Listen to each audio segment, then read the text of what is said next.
Please appreciate this presentation has been prepared with all sincerity and to the best of knowledge of students, teachers, and volunteers.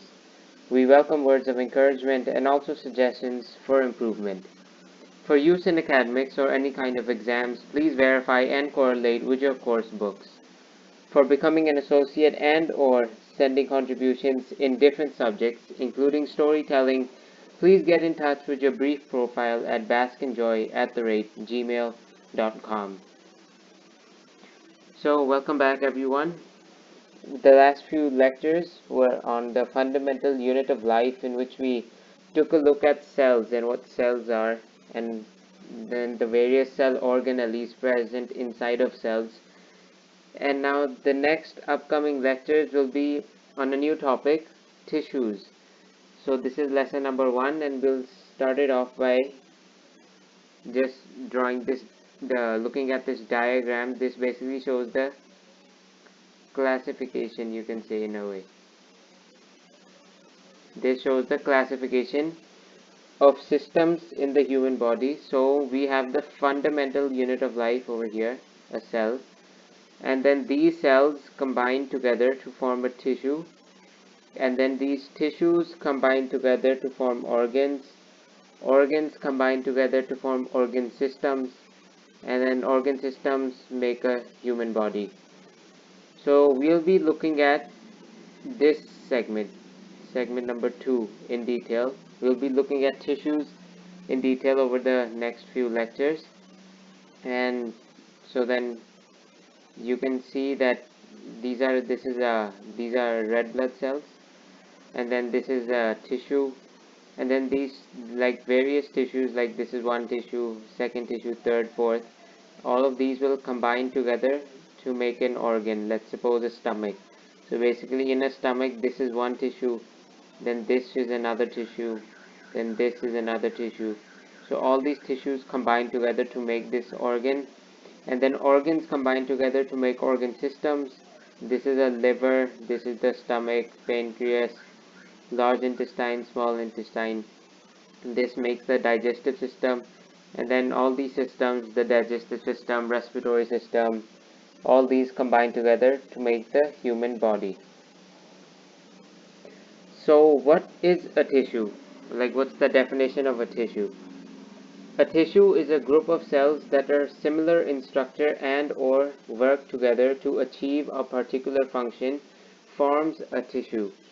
This cluster of cells is arranged and designed so as to give the highest possible efficiency of function. So basically what we have here is that I have cell number 1, cell number 2, cell number 3. And all of these cells are similar in structure, meaning in this case all are circular, and or work together to achieve a particular function. Let's say this cell helps to perform a task A. This also does task A. This also does task A. So what's going to happen is all of them are going to combine together. All of them will combine together to make a tissue.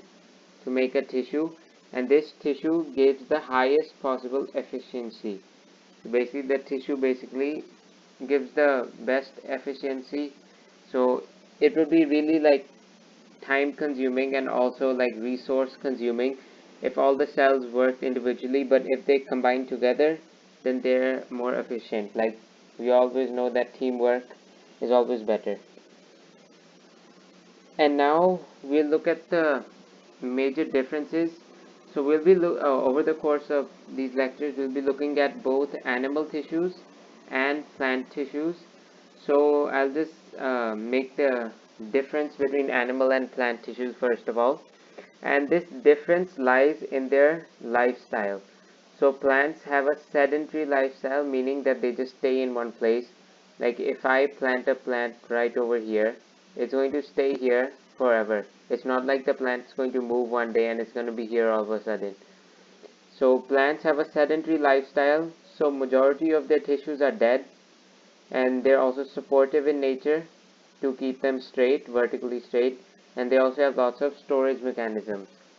However, animals are constantly in motion. Like, it's not like I'm going to stay in one place for my entire life. Within even a few minutes, I'll just go to this place, and then I'll be over here, then I'll be eating food over here, then I'll come back home. So animals are constantly in motion, so most of their cells are living to help in that motion, and there's lots of movement involved, and there's less storage. Now, why would you think there's less storage? Well, there would be less storage because you're using up all the energy. Plants don't use that much energy because they have to stay in one place only, so they store the energy. However, animals, once you produce the energy, in the previous lectures I looked at ATP, if you produce the ATP and you just use it straight away by doing some action, then you're going to have very little left to store. You're going to have very little left to store. So hence there's less storage of energy in animals. So firstly, we'll look at plant tissues. We'll move on to animal tissues later. And the first type of tissues in plants is known as meristematic tissue. So what is meristematic tissue? It is the growth tissue of a plant. Whatever part of a plant which is growing, meristematic tissue is present there. So basically, whenever you see a plant grow, if you see like a leaf grow or you see a part of a plant grow, you know that meristematic tissue is helping the plant to grow. And there are three types of meristematic tissue. There's apical meristem, lateral meristem, and intercalary meristem. So this diagram shows where all of them are present. Apical meristem helps to increase the length of shoots and roots. So apical meristem helps in that. Like, it's present in the roots. It helps increasing the size of roots, and it's present at the tip of the plant, helping it to grow up. We have lateral meristem, and this increases the girth of the plant. So I don't know if you have heard of this term, but basically if I zoom in on this, the stem will be like this. The girth of the plant is basically this length right here. This is the girth of the plant. This lateral meristem, it will help to increase this girth. So one day, like when you plant a seed, it's probably like this thin, but then it will become a tree, and then the girth will be this big. So then lateral meristem helps in increasing this size. And then lastly, we have intercalary meristem. Now this is present between internodes. So what is an internode? So a node is basically where a branch starts off. Like, this is a node, this is a node, and this is also a node. And the distance between two nodes is an internode. Okay, so then what intercalary meristem does is it increases, internode. Intercalary meristem increases the length of internode. So basically what it will do is it will increase this length. It will increase this length. See, the difference between intercalary and apical is just present at the top and at the bottom. But all the growth happening in the middle is with the help of intercalary meristem. So what are the characteristics of meristematic tissue? Well, they are very active, dense cytoplasm, thin cellulose walls, prominent nuclei, and lack vacuoles. Now you should be able to answer the question why for each of them. So because we already talked about cells in the fundamental unit of life. So they are very active. Why would they be active? As they're constantly growing, they're helping to grow the plant. This means that they're constantly dividing. If they're constantly doing some activity, they're constantly dividing, then they're active. And because they're very active, the cytoplasm is dense, and they have thin cellulose walls, as they don't have basically any time to mature. They're just keep on growing and growing and growing. Like if I have one cell, then it will quickly divide into two. There's no time left for the maturing of the cell, so that's why the cellulose walls will remain thin. And then there's also prominent nuclei. This is as the if you remember, nucleus governs cell division. So nuclei govern cell division, so that's why we will have prominent nuclei present here, because these cells are dividing all of the time. And then lastly, we have lack of vacuoles. We basically have no vacuoles. Now this is as all the resources are constantly being used up in the process of division. Like all the resources this has, it immediately just divides. It uses all of them up. So there's nothing left for storage. So then what will you even store inside the vacuole? So we've done meristematic tissue. Now we'll come to permanent tissue.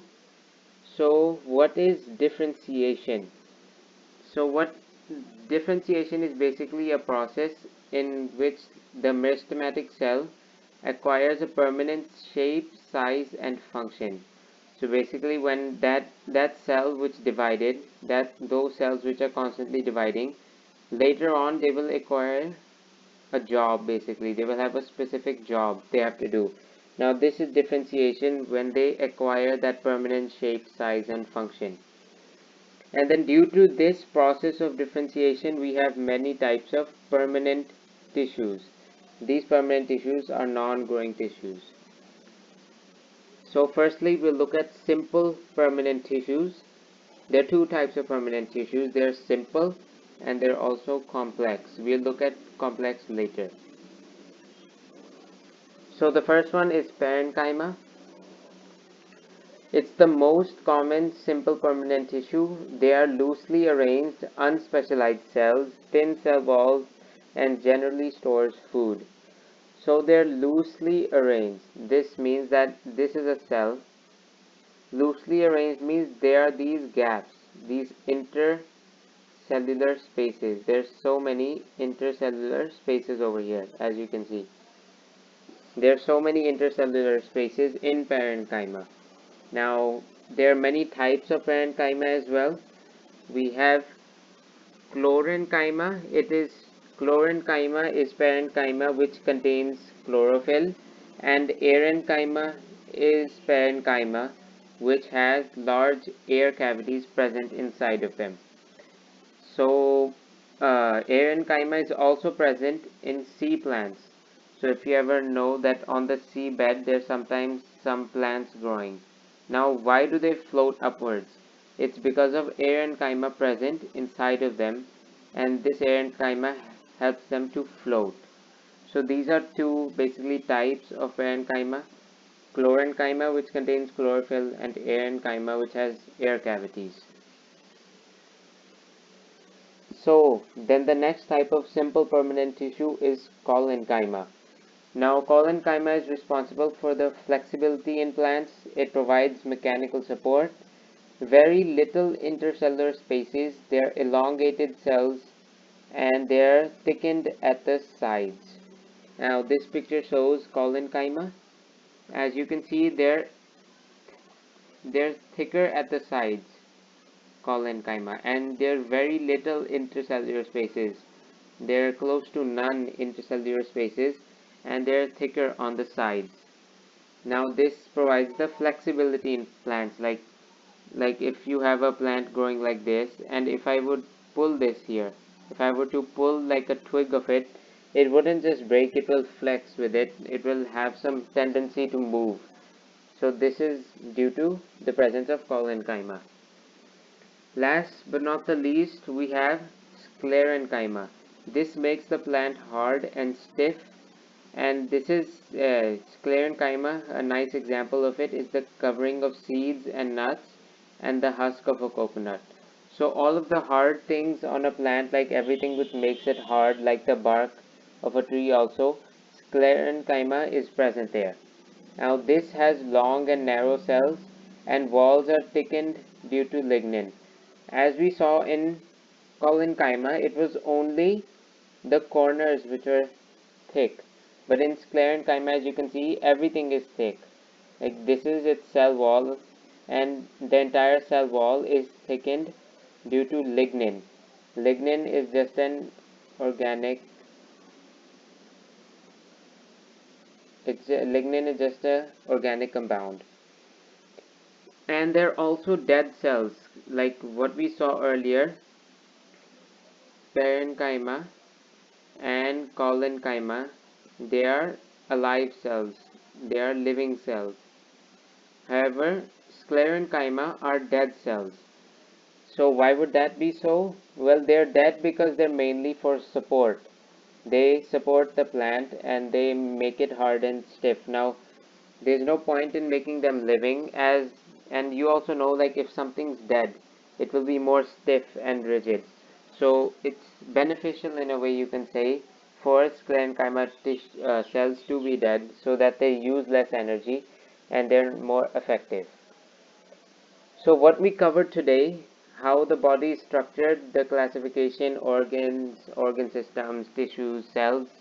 We discussed what is a tissue, its definition, the differences between plant and animal tissues, and their reason for differences is because they are different lifestyles both of the organisms pursue. And we looked at meristematic tissues, and they're divided into apical, lateral, and intercalary. And then we looked at permanent tissues, only simple permanent tissues. In the next lecture, we will be looking at complex permanent tissues. We looked at the process of differentiation, parenchyma and its two types, Erenchyma and Chlorenchyma. Then we also looked at two more permanent tissues, Collenchyma and Sclerenchyma. Collenchyma is for flexibility, Sclerenchyma is for stiffness. And that will be it for today, and I'll see you guys next time in a few days.